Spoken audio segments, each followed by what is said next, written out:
TheStarkingtonPost.com is accepting submissions from writers for publication. You can write about practically anything and share your thoughts with thousands of Magic fans. It's a great opportunity to build a name for yourself or to gain exposure for your Magic blog, website, or whatever other Magic project you're working on. And if you're worried about your ability to write, no sweat. Our professional editing staff can polish up even the roughest works. You can find contact information at the end of this article through our YouTube profile or by visiting TheStarkingtonPost.com. Now, on to the show.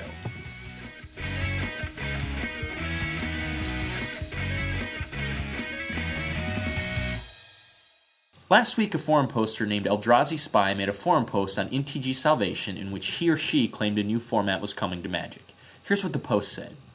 First, some background. The people at WotC want to support eternal formats at all levels of competitive play. Unfortunately, the format is simply too expensive for something like a Pro Tour and associated qualifier season to be economically viable. The price of key staples would be even higher than they are now if they did this due to increased demand. And because of the reserve list, they can't simply print more. So, a new format is coming. It will be released later this year with high-level events next year and probably a Pro Tour in 2012, assuming the format catches on. Here's how it will work. 1. Normal constructed Magic rules apply. This isn't a special rules format like EDH or Plane Chase. 2. All cards printed during Mass Block and later blocks plus associated core sets are legal, except banned cards, of course. Number 3. Nothing ever rotates out. One point of uncertainty. My source says they haven't definitely decided on Mass Block as the cutoff yet, but it will be around that time. With the ability to reprint staples if necessary, the people at WotC hope they can make a non-rotating format which is accessible enough to use in a PT and qualifier season.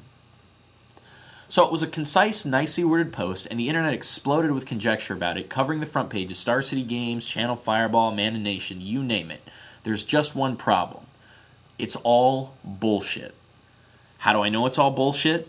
The same way Eldrazi Spy, the person who posted it, knows that it isn't. I'm simply saying it and professing it to be true. Now, because of my background in journalism, these types of forum posts really drive me nuts. In the real world, journalists use anonymous sources quite frequently.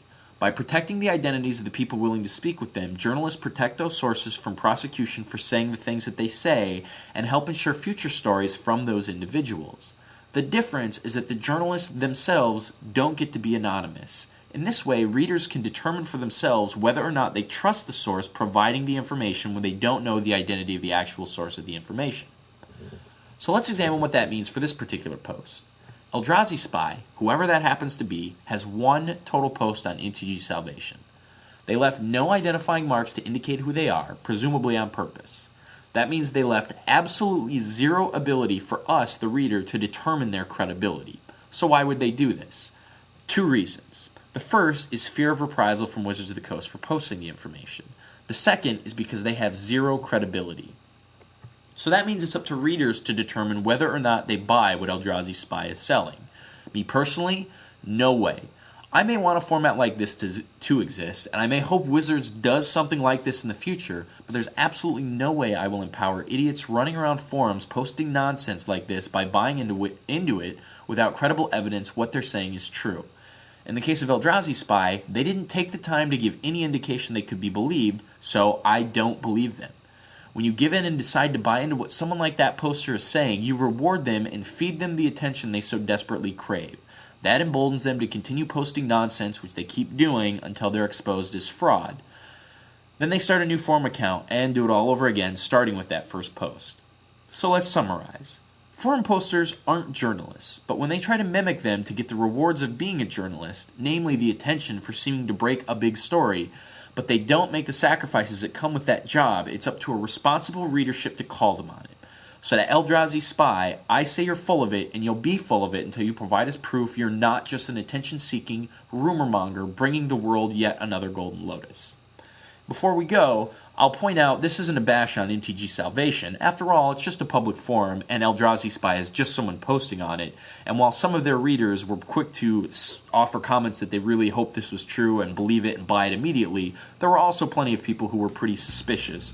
And Urza Sedatives, the moderator of the forum, to his credit, or her credit, did shut it down after 50 pages saying, enough is enough, there's no proof. So, do you agree with me? Disagree with me? Share your thoughts in the forum link attached to this article, or you can do it in the YouTube comments or through any of the forms of communication attached to the article this video was originally posted in. Twitter, Facebook, forums, email, and feel free to embed this article using the copy embed text and spread it around Facebook or wherever you'd like with my blessings. Thanks for watching this time, and we'll talk to you next time.